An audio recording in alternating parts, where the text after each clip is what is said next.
slightly follows it, huh? Yeah, it's slightly behind the aileron. I don't even want to say a second. It's like a fraction of a second behind the aileron. Hard aileron, then the rudder.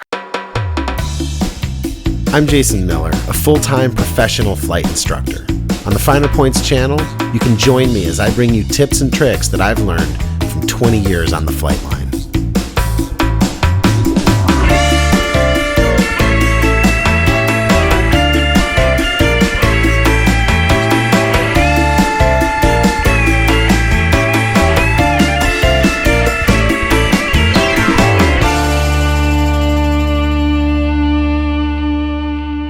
So if you guys follow me on Instagram, you know that I sent Austin for a phase check, and he's been doing a lot of stuff lately. He bought a plane back east, a different make and model than the one we've been flying. Anyway, long story short, we threw him into the fire. He's been flying for 2 months, and he was ready for a pre-solo phase check, and didn't go awesome. The main issue that came up during the phase check was his use of rudder.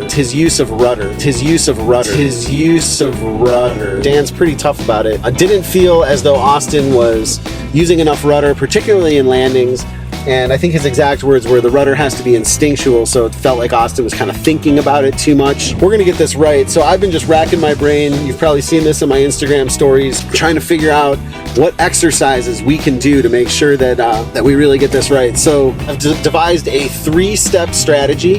The first step is what I call dexterity. The second step is coordination, kind of sewing it all together and making sure that Austin understands how to stay coordinated. Can we land the airplane with the longitudinal axis aligned with and over the center line while protecting the nose of the aircraft? So here we are. Let's get this done.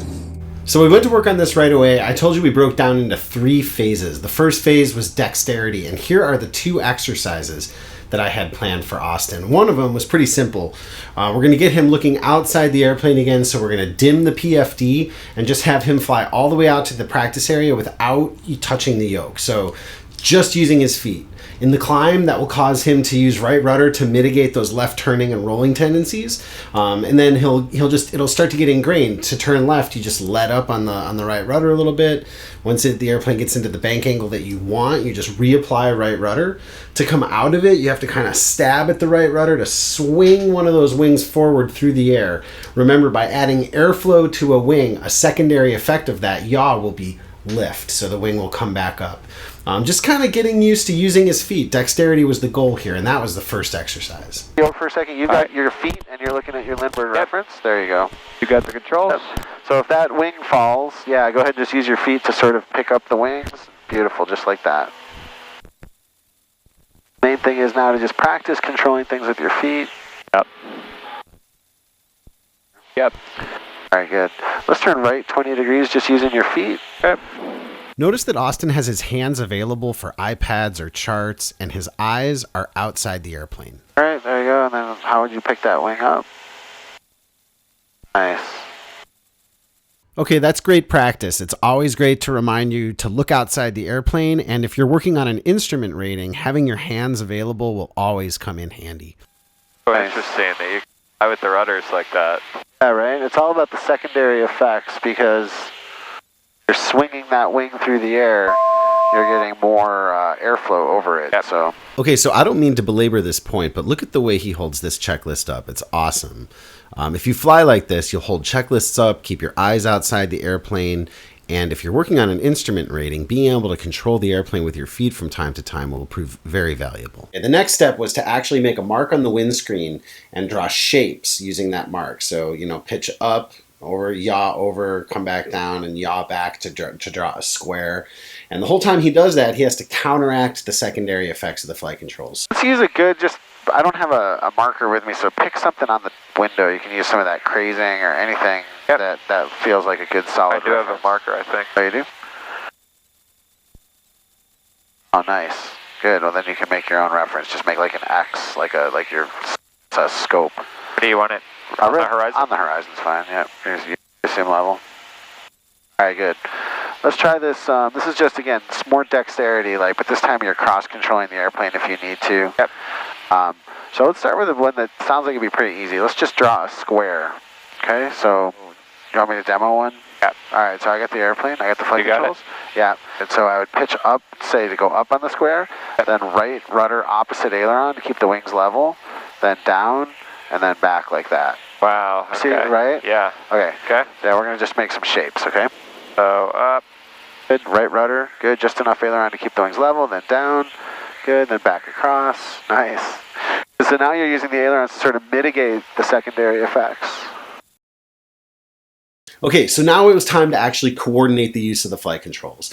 This is a little bit more subtle, and it's the reason we didn't start here, but we're going to slow the airplane way down so that we have, so we're kind of in slow flight so that we can use large aileron deflections, and we'll roll as fast as we feel comfortable. And we start just with this Dutch roll exercise. We put our feet flat on the floor and roll the airplane back and forth so that we can feel what it's like to get it wrong. And then we slowly bring in the appropriate amount of rudder to have it feel equal on both sides of our seat. First, I just want to show you these Dutch rolls. So we're going to put our feet flat on the floor. Yep. Just roll the airplane back and forth. These are called Dutch rolls. And what I want you to notice is you're used to looking at that little aiming point.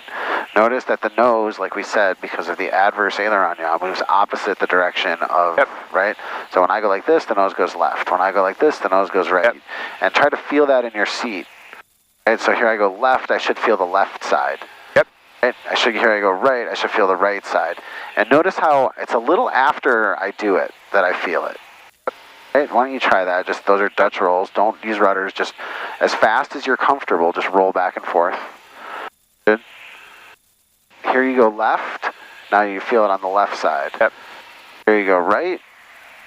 Feel it on the right side. A little faster. Use bigger roll rates. There you go. Like that. And then back to the left. Feel it on the left side. You feel that? How it's lighter. It gets lighter. It gets heavier on the right. Right now it feels like someone's pushing up on the right. Go hard left. Now it feels like someone's pushing up on the left. Now I'll go to the right. It feels like someone's pushing up on the right. But the feeling comes a little bit after the aileron in.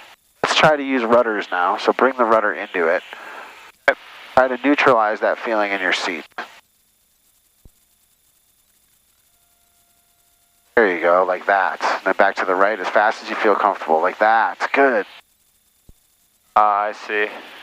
Slightly follows it, huh? Yeah, it's a slightly behind the aileron. I don't even want to say a second. It's like a fraction of a second behind the aileron. Hard aileron, then the rudder comes. How's that feeling good? Yeah. It's feeling good to me. Okay, the second exercise we did for coordination was an evasion exercise. So simulating, we had traffic at 12 o'clock, roll into a steep bank turn, go 90 degrees, and then come out of the turn really rapidly.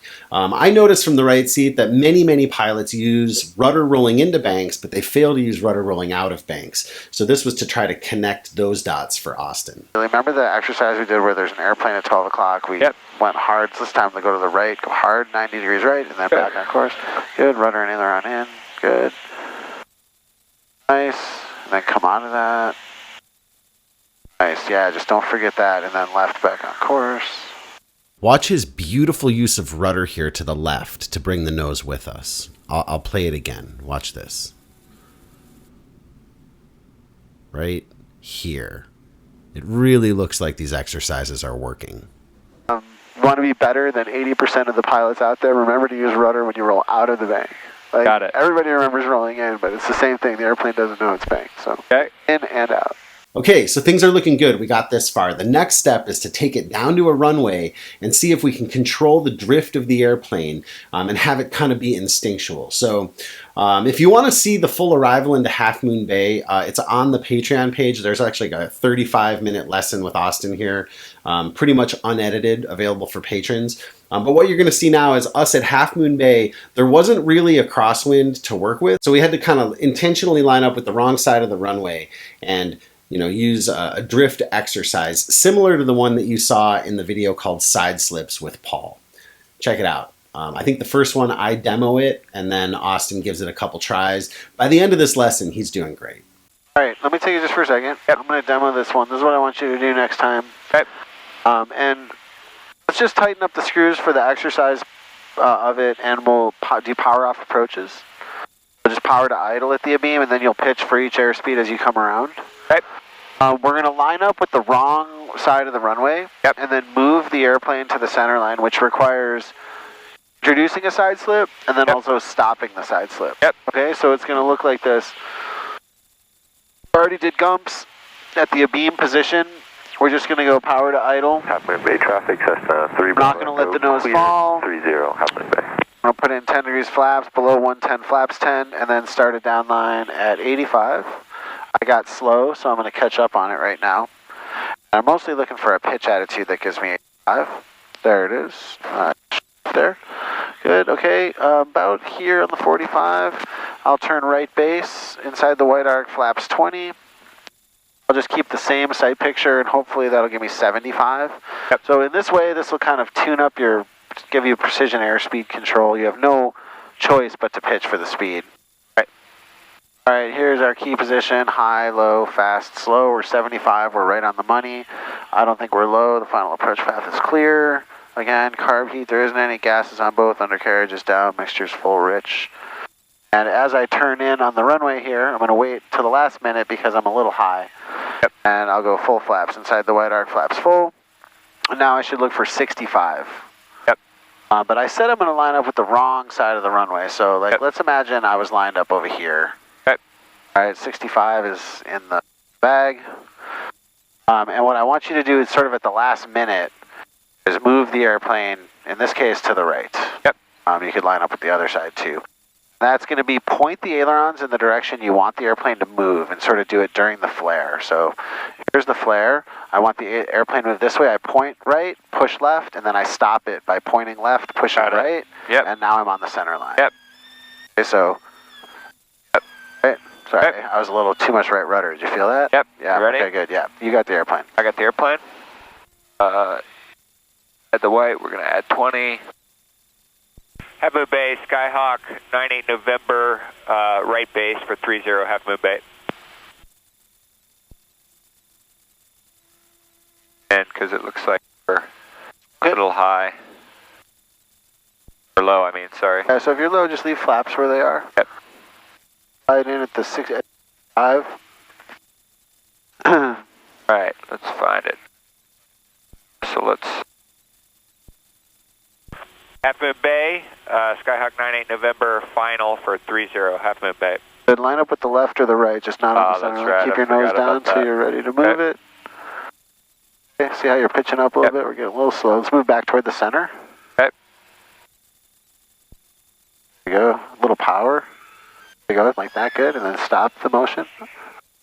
Can you bring us back down real gentle, like? Not quite gentle, We're getting like, there, we're getting there.